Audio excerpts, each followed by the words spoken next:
to see, though. Well, it's nice that you actually haven't got your sunglasses on. October Red, I'm here with David Ghansa, the man himself. I'm gonna call you the can man because you're the man that's behind the scenes, and I will introduce this to say that it's nice to see that you got your flowers at the top table when AJ demolished Wally out there in Saudi, which seems like 5 minutes ago. Yeah. And we're at it again. So, guys, if you don't know, this is the man of 258, David Ghansa, who I stalk a little bit. Nice to meet you again. Everything good? Everything is all good. Talk to us about this fight because it was literally Deontay Wilder, that's what I was expecting next. But you quite rightly so said, look, we can't put all our eggs in one basket. We've got to think strategically. AJ mentioned that he didn't want to be part of the circus, but it seems as if he is now because he's fighting Ngannou. You know knew I was what? going to get that in. One thing about the internet is they will hold you accountable. Yeah. Anything you do say will be given in evidence, all right? So I guess, look, like I said on that last interview, you can't put all your eggs in one basket. And as we can see with these guys over here, things change all the time, like I said.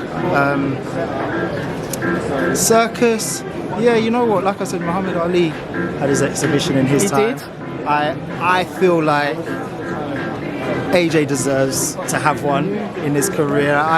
Like I said, I see him as levels above, so this is his opportunity. It's a filler in my eyes. I know he's solely focused on Ngannou and whatnot, but he is the heavyweight of the division. Everything he does trumps everything else that they do. So look, let him have his time. Let's see how this goes. And look, they said what they wanted afterwards. He's always the mandatory challenger. I told you, look, like there don't need to be no mandated fights. He's the one that people want to get in the ring with. He's the one that people want to see. So here we are. We got that. What is that like then, the pressure of him, like you said, you know, he does carry kind of like the heavyweight scene. He's a name that people like to see out. Yes, we've got Tyson Fury versus Alexander Usyk, but yet again, this is the name, this is the fight that seems to be like stealing the show almost. It's like, oh my gosh, now we've got this to look forward to. And what I will say as well is credit to Tyson Fury for fighting Ngannou because of how he's formed against Ngannou makes this fight a little bit more interesting. Yeah.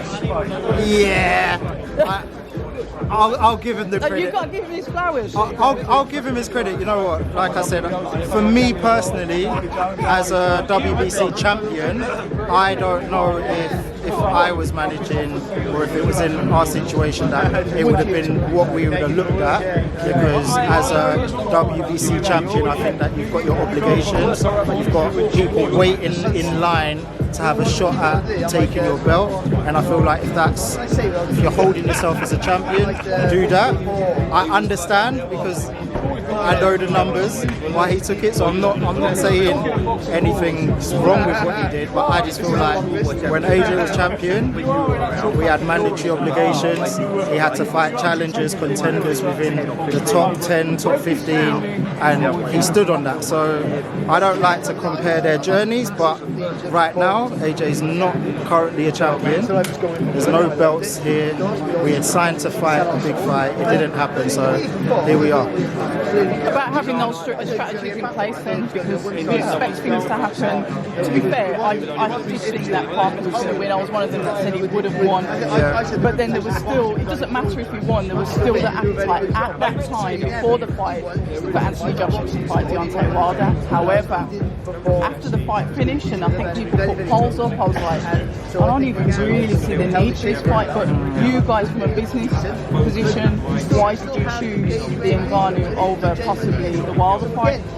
You know what? I'll just be straight with you. We didn't have the option. It felt like the Wilder AJ contract got ripped up once one of them took the loss that night, and I feel like if AJ had lost that night, we'd see Wilder on that poster with Ngannou, and I think that's just what it is. So I don't think there was a choice. I think with the landscape of the scene right now, what's happening is when the opportunity comes, be ready and take it. So this is what's happening. So it's a shame. I do think there is appetite for that fight still. I feel like with Mayweather and Pacquiao, we always had an appetite, depending on their performances, depending on how many years it took to get over the line. I felt like even watching Wilder and Parker, at any moment we expected Deontay Wilder to pull out that right hand that could sleep anyone, and I think he still possesses that. So look, we're not writing somebody off, it's just the game is the game. He didn't come through his last task. I know that he can come through his next few tasks, and the fight is still there. Like I said, I'm always going to put on for Africa. I hope we can get it on. I hope someone somehow will bring that fight. We'll do it in Africa one day, so let's see. African giants, two of them, got Cameroon, Nigeria, sat at the top table. Looking at Francis, he's somebody that seems like, this is what I want to do. I'm kind of like on a process. I'm really enjoying it. I'm going to give my best, and I'm confident that I can beat Anthony Joshua. It's what I want to do. It's what I've always wanted to achieve. I always wanted to be in boxing. You sitting there listening to Francis, that's not talking moves because he's a champion. He's not got all these heavyweight boxing belts. He's come from mixed martial arts. How's that make you feel about your fighter going into somebody that's as hungry as that? You know what? I feel like there's a similar path for both of those guys up there. I feel like when AJ came through, he had the same, not had, but it was pretty similar. Like he was just hungry, he'll take on any challenge that's presented to him. So I see that in Francis. I don't know how far it will take him, but hats off to him. He's got an amazing story. And similar to when AJ was fighting Usyk, it's hard to dislike the opponent from where I sit, but you're going to war with my boy, so I'm automatically against you, but I've got nothing bad to say about him. You know what I mean? As far as I know, he hasn't failed no drugs test, he trains hard, he's a nice guy, he puts on for his people, he represents Africa well, so look, there's no malice towards that. When Usyk was on the other side of the table, I looked at the guy and I thought, this guy makes me laugh. It's unfortunate they've got to go to war against each other. That's it, that's where I draw the line. It's not personal, you know what I mean? I haven't heard anything he says that I could take too personally. There's fight talk. Sometimes fighters cross the line, they bring in his families and attack your character, but none of that from him, so it's all good, man. It's a fight, that's what it is, it's sport. Somebody's going to win, somebody's going to lose, and both of them will carry on. There'll be fights for everyone, so we're all good. There is a progression, there is a trajectory. Somebody will lose. We can say that the fight that we're looking forward to, and it seems like the fight that is sort of pushing forward is Anthony Joshua versus Tyson Fury. That seems to be the fight that His Excellency really wants. Yes, there's going to be a winner and a loser, obviously Fury in a few weeks. But it seems like, look, Joshua's fought one, Tyson Fury fought one, and then sort of like an in-between fight when he was on his way back. Tyson Fury fought Ngannou. Joshua's fighting Ngannou. There's a pattern forming here. Your thoughts on that? No, I think when you look at it like that, there is a road that seems to be meeting and continuing itself. However, once again, I said it about Africa with Deontay Wilder and AJ. The thing about this Fury-AJ fight, AJ Fury, let me correct myself, is that I would have loved to see that Wembley as well. So in my mind, if you gave me that crystal ball and I could see how things would go, I'd love Usyk to become victorious. I'd love to see him and AJ in a trilogy, and then I'd like AJ to come with all them belts, that undisputed one they showed there, come back to England and get it on with Tyson Fury. That would be an ideal way for me to see out this experience. So that's just me. Yeah, no, it's interesting that you say that, because at the end of the day, I think Ben Davison, his trainer, mentioned that you represent, work wonders or do really good things with AJ to help him come through the fight. Should he have that with Usyk, he should obviously Usyk win, become undisputed.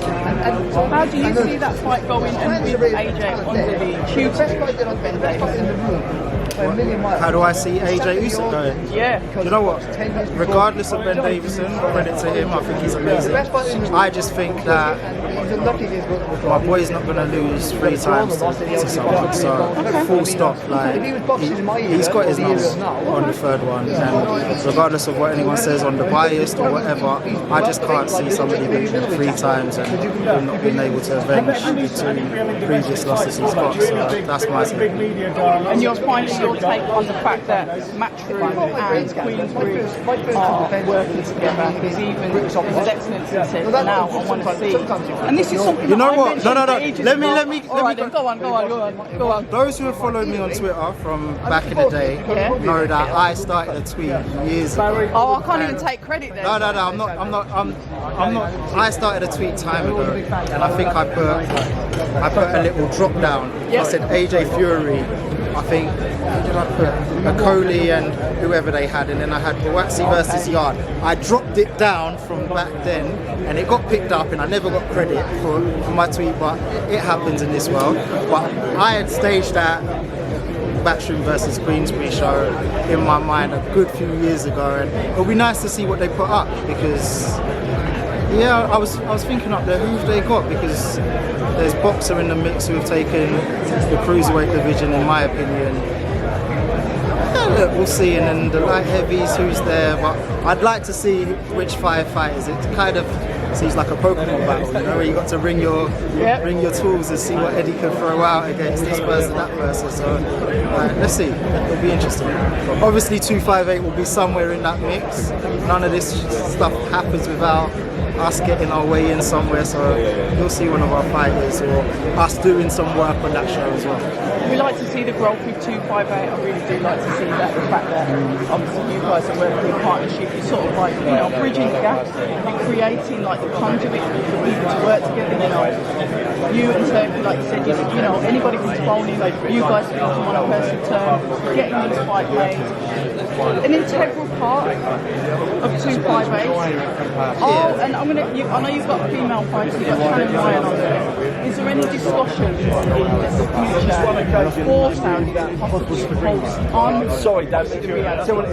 female fights? So Shannon, I believe, is fighting for the first belt for the next gen card coming up soon. You know what?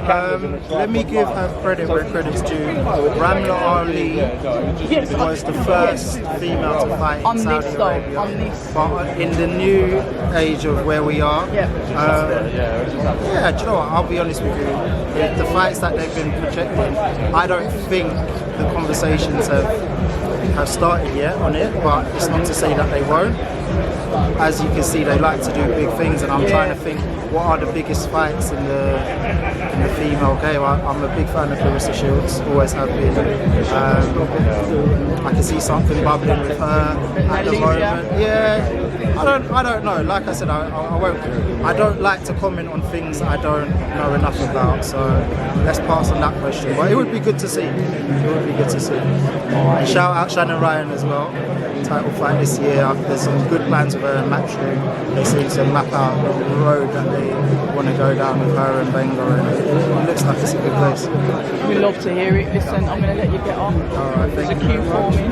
As always, you know what to do. Go and follow David Ghansa. Go and support 258. They've got a plethora of fighters.